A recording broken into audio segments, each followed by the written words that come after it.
Donald Trump was delivered yet another crushing blow by a federal judge recently when the judge ruled that Donald Trump is not allowed to punish his enemies just because he doesn't like them or because he doesn't like the people that his enemies work for.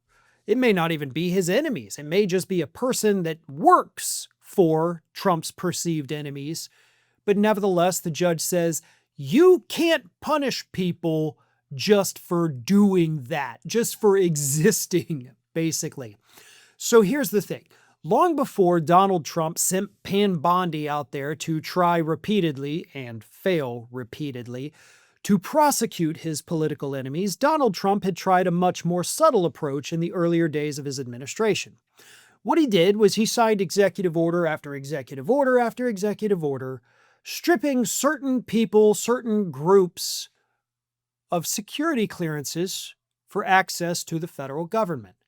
One of those groups was lawyers and law firms, several different orders targeting sometimes specific lawyers, sometimes specific law firms, saying, you no longer have a security clearance.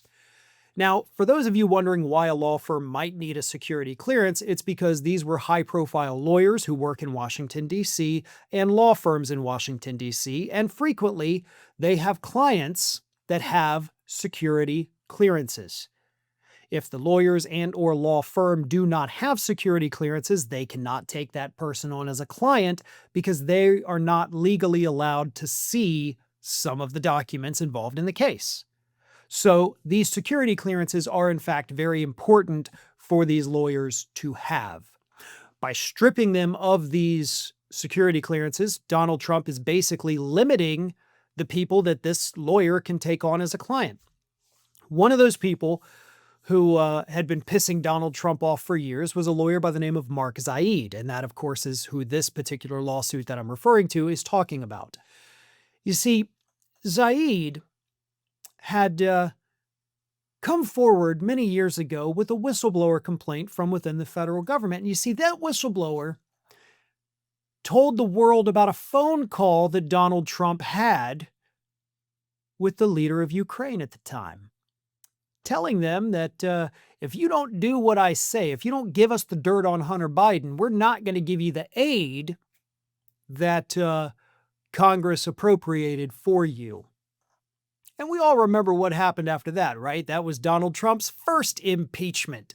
So this lawyer, Mark Zaid, is the one who basically put this out there for the world to know about, leading to Trump's first impeachment.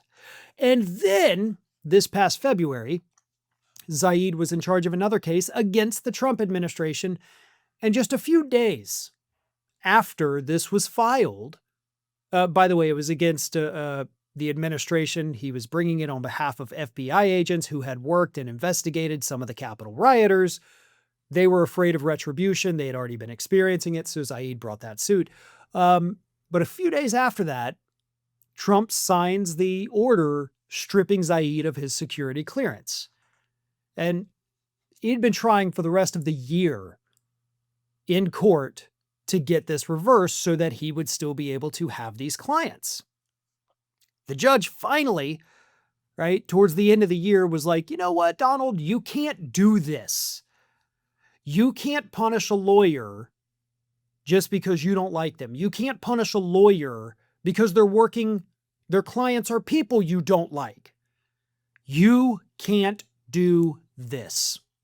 So this is yet another example of Donald Trump attempting to target his political enemies that once again has failed spectacularly. Thanks for watching, and if you are not already subscribed to the channel, please do so, and do not forget to like and comment and share widely among your friends.